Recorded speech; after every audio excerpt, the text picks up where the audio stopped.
Të dy brigjeve të lumit Ibër, edhe të pjesës veriore, edhe të pjesës jugore, për shkak se kanë fituar një urë moderne për këmbësor. Pas urës për automjete, do ta kenë edhe urën për këmbësor, në mënyrë që të rritet qarkullimi dhe të ketë sa më shumë mobilitet në Mitrovic, në këtë qytet kaq të rëndësishëm për Republikën tonë. Andaj unë falenderoj operatorën ekonomik, ushtruesin e detyrës ministrit të mjedisit, planifikimit hapësinor dhe infrastrukturës Hysen Durmishin dhe kryetarin e ri të komunës jugore të Mitrovicës Fatun Pecin dhe të gjithë qytetarët e Mitrovicës, të gjithë këta kolegë, aktivistë, të cilët kanë kontribuar të vijmë të kjo ditë e bukur në të cilën ndodhemi mbi lumin Ibër në këtë urë të re. E gëzofshit gjithë e faleminderit.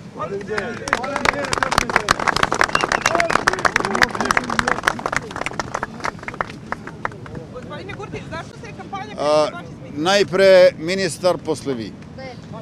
Me 2 korrekt të këtij viti e kemi vënë gurthemelin për urën për automjete.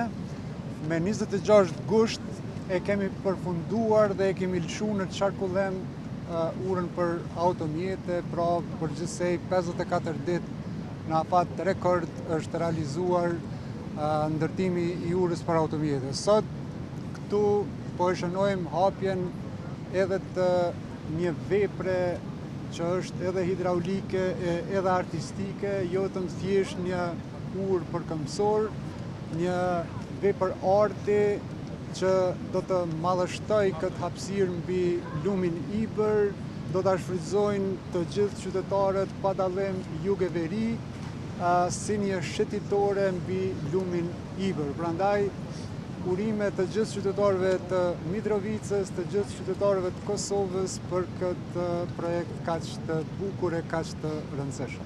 Faleminderit. Gospodine Durmishi. Atëherë përshëndetje për gjithë, më lejoni që në emër të gjithë qytetarëve të Mitrovicës të falenderoj përzemërsisht kryeministrin Kurti për gjithë angazhimin e tij që ka pas për Mitrovicën dhe verimin e Kosovës gjatë mandatit prej se është kryeministër. Përfundimisht Mitrovica po merr drejtimin e duhur dhe urat që kanë mision dhe janë sinonim i bashkimit, më në fund po marrin kohën dhe drejtimin e duhur. Mirë po kjo është realizuar fal angazhimit, përkushtimit dhe qëndrueshmërisë së kryeministrit Kurti, për çka unë dëshiroj që të falenderoj. Mitrovicës i ka dhuru Zoti shumë bukuri e begati, tashmë përfundimisht po merr një drejtim të ri edhe një pamje që e meriton qytetarët e Mitrovicës. Nga periudha pas luftës, fatkeqësisht Mitrovica nga institucionet qendrore në vazhdimsi është pasi problemi Mitrovicasve në 4 vitet e gjysmë të fundit, tash përfundimisht kemi vëmendjen e institucioneve qendrore, kështu që faleminderit kryeministër Kurti, faleminderit ministër për gjithë angazhimin dhe përkushtimin që e keni pas për të jetësuar këtë vepër që sa është funksionale është edhe bukur dhe është një imazh pozitiv i Kosovës të cilën dëshirojmë të gjithë. Faleminderit shumë. Ka pas tentativë në fakt për me ndru ulësat nga ngjyrat e Mitrovicës në flamurin Serbisë dhe aty ka reagu policia e Kosovës. A jeni ndjenjë për këtë dhe do të veproni kështu edhe në raste të tjera, në rast se kryetarët e rinj të listës serbe në komunat veriore tentojnë që të bëjnë gjëra të tilla? Qeveria e Republikës e mbështet policinë e shtetit, nuk e zëvendëson atë. Policia e Kosovës është profesionale dhe multietnike, ajo ju shërben të gjithë qytetarëve pa dallim dhe respekton e zbaton ligjin, prandaj ata e dinë më së miri se çfarë duhet të bëjnë, kur e ku, ndërkaq unë si kryeministri i Kosovës zotohem që do të jem për herë në përkrahje të tyre. Soçi Kurti, nëse fikoni sërish, a do ta keni sërish Mitrovicën në fokus? Mitrovica është qytet i rëndësishëm për zhvillimin e Kosovës. Ju e dini që Mitrovica ka vlerë të madhe kulturore historike, por ka edhe vlerë të madhe për shkak se këtu është Trepça, dhe natyrisht që ne do të jemi të përqendruar shumë në Mitrovicë.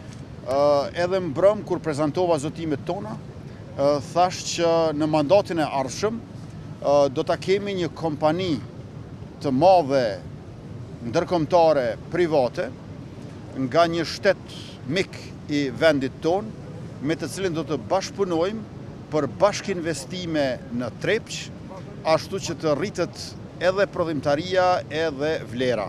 Pra mandati i ardhshëm është mandat i investimit gjigant në Trepçën e Mitrovicës dhe në Mitrovicën e Kosovës. Kryeministra do t'i kërkohet në Bashkimit Evropian hapja e asaj ure, apo më nuk ka nevojë për ta? Ne në çdo takim vazhdimisht e përsërisim qëndrimin ton që ura mbi Ibër duhet të jetë për herë e hapur. Tash i kemi gjithsej 77 ura mbi lumin Ibër, shumica dërmuese e tyre janë në Kosovë, por ka të tilla edhe në Maltëzi e në Serbi, e vetmja urë e cila ka persona të uniformuar si për saj, tërkohën është ajo ura kryesore mbi Ibër. Besoj që nuk ka nevojë që aty t'jenë pjesëtarët e KFOR-it, mirë po ne këtë çështje zgjidhim veçse me bashkëbisedim të hapur, me dialog të sinqert, dhe besoj që do të vijë edhe dita kur edhe ajo urë do të jetë e hapur, po ndërkohë ne e rrisim lëvizshmërinë, qarkullimin sa më të madh në të dy anët, në të dy brigjet e lumit Ibër, sepse dëshirojmë të kemi shkëmbim tregtar më të madh, liri të lëvizjes për qytetarët dhe sa më shumë bashkëpunim ekonomik e kulturor. Urat nuk kanë përkatësi etnike, urat mbi Ibër janë ura të Mitrovicës dhe të Mitrovicasve padallë. A do të keni vizita dhe takime në komunat veriore pas transferimit pushtetit kryeministrit? Unë do të vizitoj të gjitha komunat e Republikës Kosovës, por besoj që për ta bërë këtë është rëndësishme që të fitoj këto zgjedhje për një mandat edhe më të fuqishëm që duhet të nisë në fillimin e vitit ardhshëm. Gospodine Kurti, došli ste ovdje, obraćate se na albanskom jeziku, kao što je to juče i uradio gospodin Durmiši na video klipu kada je najavio otvaranje Pešterskog mosta. Došli ste ovdje sada bez prevodioca, mi ne znamo sada o čemu ste vi pričali. Htjela sam da vas pitam, obično naglašavate da su ovi mostovi trebaju da spajaju srpsko i albansko stanovništvo. Kako spajaju po vama? Ono što smo mi mogli da vidimo u prethodnom periodu jeste da vi dođete u severni deo Mitrovice, faktički izvedete modnu reviju na glavnom šetalištu, posetite albanske lokale. Jeste li ikad pričali sa lokalnim Srbima, ne političarima, ne sa Srpskom listom, sa Srbima, za koje tvrdite da ste ih oslobodili od kriminalnih struktura Srbije? Da li imate kontakt sa njima? Ovo je bilo veoma dugačko pitanje, morate da priznate.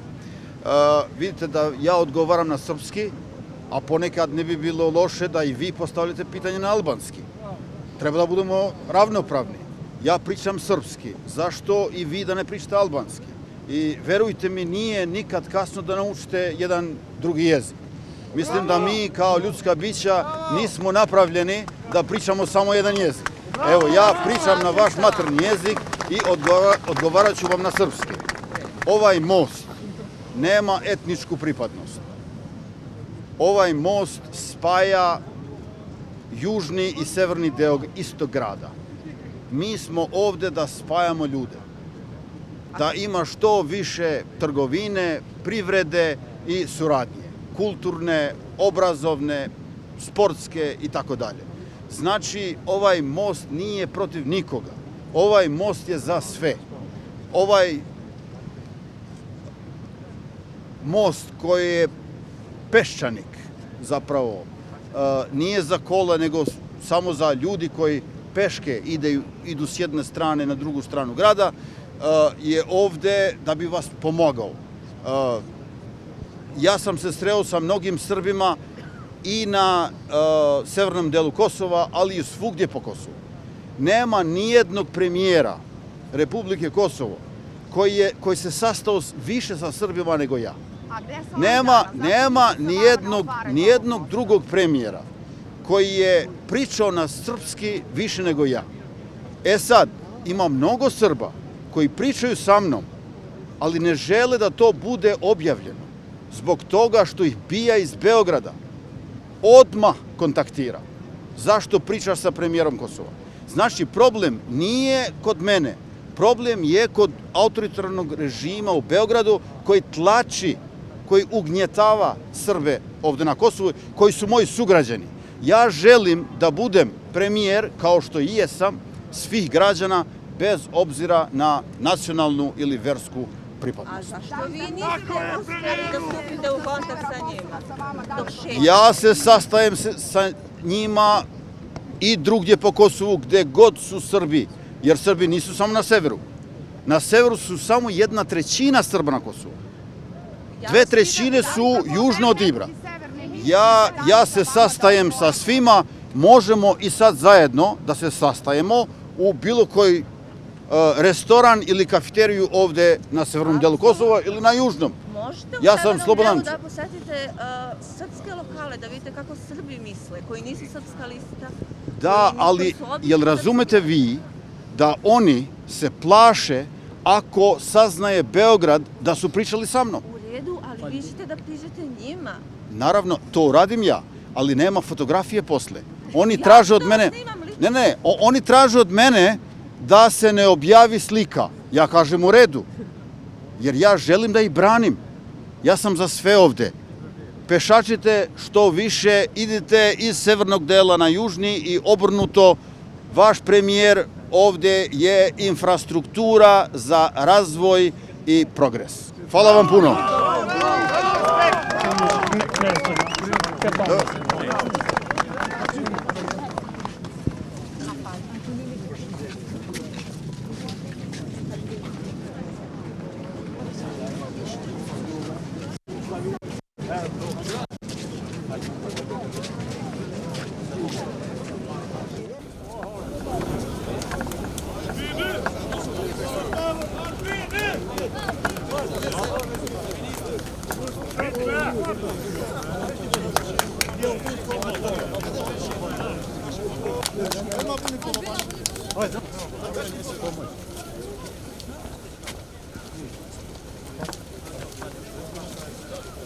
Vesti foto femminista. Vesti foto.